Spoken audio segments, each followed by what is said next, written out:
Newspaper newspaper या ये रहा मेरा न्यूज़पेपर।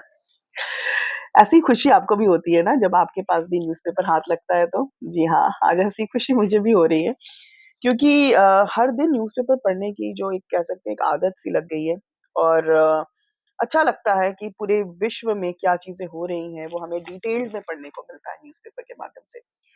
आज हमें खुशी है लेकिन आपको पता है कि इस चीज़ को लाने में कितने लोगों ने मेहनत की है, कितनी कंट्रीज़ का योगदान है इसमें और कह सकते हैं कि इसको अस्तित्व में लाने के लिए कितने लोगों ने जेल की हवा खानी पड़ी, किसी को तो उसकी कंट्री से ही निकाल दिया गया क्योंकि उन्होंने ये सोचा कि उन्हें कुछ ऐसा लेकर आना है जहाँ पर लोग अपना ओपिनियन दे सके, समाज में कुछ बदलाव लाए, लेकिन उस सरकार को ये मंज़ूर नहीं था।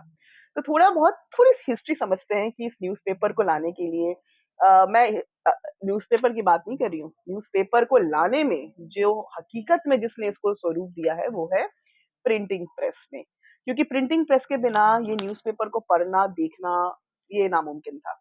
क्योंकि पहले के वक़्त में लोग कैसे एक-दूसरे से बात किया करते थे, पहले के टाइम पे एक्टा ड्यूरेना हुआ करता था। एक्टा ड्यूरेना को कहता है कि एक तरीके का एक न्यूज़पेपर है, पर actually it was not a newspaper.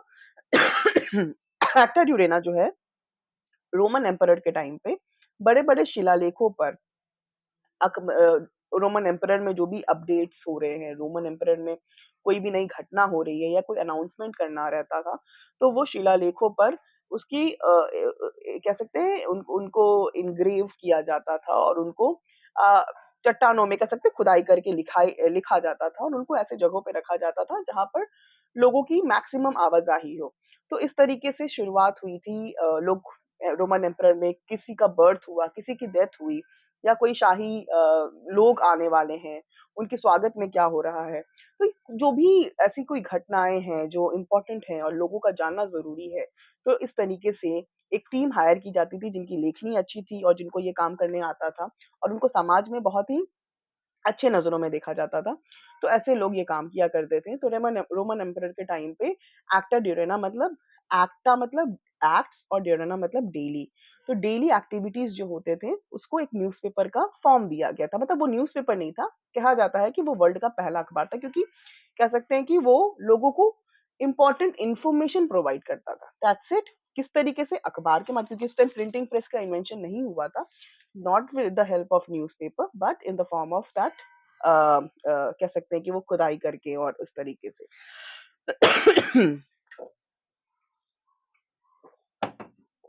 उसके बाद जो नेक्स्ट अपडेट आया, लोगों को लगने लगा कि ये काफ़ी नहीं है। ऑफ कोर्स इसलिए ये काफ़ी ऑफ कोर्स नहीं था क्योंकि इस तरीके से तो घटनाएँ सिर्फ़ हमें पता चलती हैं, पर हमें कुछ बताना हो या कुछ और चीज़ें जाननी हो क्योंकि बहुत ही लिमिटेड इन्फॉर्मेशन हो था जो हमें लोगों द्वारा उनको प्रोवाइड किया जाता था।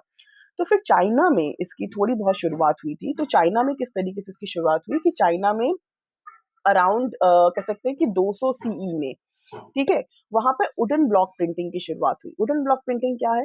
वुडन ब्लॉक प्रिंटिंग एक ऐसा प्रिंटिंग है जहाँ पर वुडन के ब्लॉक्स हुआ करते थे। उसमें लिपियों का एक ब्लॉक्स हुआ करता था, जो कि नीचे कागज़ को बिछाया जाता था, ठीक है?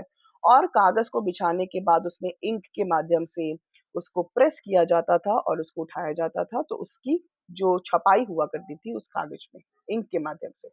तो इस तरीके से चाइना में उसकी शुरुआत हुई और जो पहला कह सकते हैं earliest known of printed book जो हुआ करता था छपाई के बाद, उसका नाम था डायमंड सूत्रा।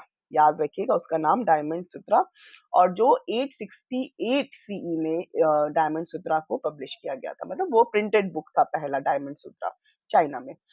अब उसके बाद और भी कुछ-कुछ आने लगी, उसके बाद कुछ और अपडेट्स आए, जैसे कि मूवेबल टाइप प्रिंटिंग आई चाइना में, उसको क्ले ब्लॉक्स प्रिंटिंग भी कहते थे।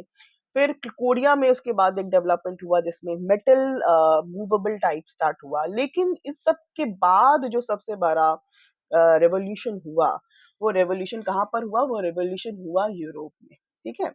यानी कि यूरोप में कह सकते हैं कि हैंड रिटन मैन्युस्क्रिप्ट्स मिलने लगे थे क्योंकि हैंड रिटन मैन्युस्क्रिप्ट्स जो था उसको लोग क्या करते थे कि पढ़ते थे हैंड रिटन मैन्युस्क्रिप्ट्स, और हैंड रिटन मैन्युस्क्रिप्ट्स पढ़ने के बाद उसको कॉपी किया जाता था।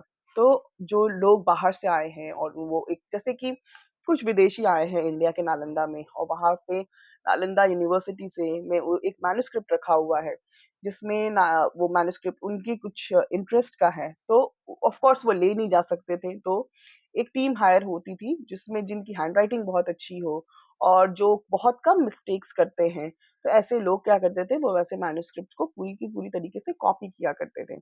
और कॉपी करने के बाद ये ऑफ कोर्स सोच लीजिए, इतनी मोटी मैन्युस्क्रिप्ट को कॉपी करना अच्छी हैंडराइटिंग में, तो ये महीनों का काम रहता था। ये 1-2 दिन का काम नहीं था, ये महीनों का काम रहता था। ये सब कुछ करने के बाद फिर वो अ, एक जगह से दूसरी जगह वो कॉपी जाया करती थी, मेन कॉपी नहीं, जो कॉपी जो करने वाले जो लोग हैं, वो वापस उसको दिया करते थे, और वो मैन्युस्क्रिप्ट की जो कॉपी थी, वो जाया करती थी। तो इस तरीके से इम्पोर्टेंट चीज़ें की कॉपी हुआ करती थी, और उसके बाद फिर वो जाया करता था। लेकिन उसके बाद 15th सेंचुरी में कुछ इम्पोर्टेंट हुआ। क्या इम्पोर्टेंट हुआ?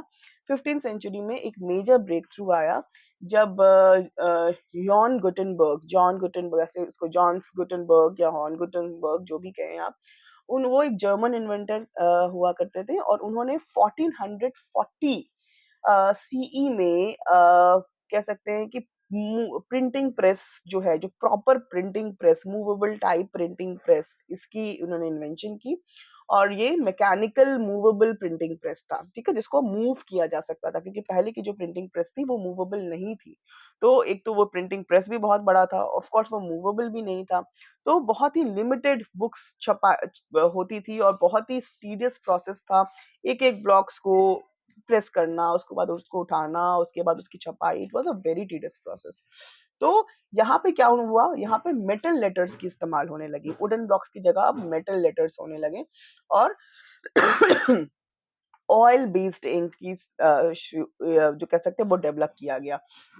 और उसके बाद ये सब के बाद कह सकते हैं adapted the wine press mechanism. तो जो मोस्ट फेमस बुक निकल के आया, जो पहली प्रिंटिंग प्रेस जॉन गुटेनबर्ग के प्रिंटिंग प्रेस से, उसका नाम था गुटेनबर्ग बाइबल। और ये 1455 में गुटेनबर्ग बाइबल जो है वो पहला बुक निकल के आया। उसके बाद कह सकते हैं कि उसके बाद जो रेवोल्यूशन शुरू हुआ ये किताब आने के बाद, क्योंकि ऑफ कोर्स पहले के टाइम पे जो बुक्स आया करते थे, वो किसी इंस्टीट्यूट्स के या इंस्टीट्यूशंस के मोनोपोली हुआ करती थी। जैसे कि चर्च एक बहुत ही मेजर इंस्टीट्यूशन था उस टाइम पे।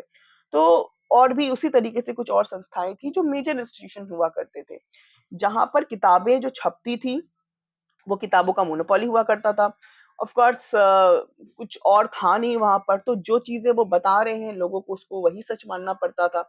और अगर आपके पास मोनोपोली हो तो आप लोगों को ईज़िली गुमराह भी कर सकते थे, मैनिपुलेट कर सकते थे। उनको सच और झूठ के बीच का फ़र्क नहीं पता रहता था, क्योंकि उनके पास ऑप्शंस नहीं थे इन्फॉर्मेशन के। लेकिन ये जो प्रिंटिंग प्रेस के आने के बाद ऑप्शंस आना शुरू हुआ। तो ऑप्शंस कितना ज़रूरी है। आप सोचिए, हमारे पास आज एक ऑप्शन नहीं है, कितने सारे ऑप्शन हैं। उस वक़्त हमारे पास ऑप्शन नहीं था, तो सच और झूठ के बीच का फ़र्क लोगों को नहीं पता चल पाता था। और प्रिंटिंग प्रेस के आने के बाद किताबें थोड़ी चीपर होने लगी, क्योंकि छपाई जल्दी-जल्दी होने लगा, और लोग इंटरेस्ट दिखाने लगे कि उन्हें भी कोई अखबार छापना है, किताबें छापनी है। और उस वक़्त मैंने कहा ना कि बाइबल और ये सारी चीज़ें जो है mythological books, specially Catholic oriented किताबें ज़्यादा छपती थी।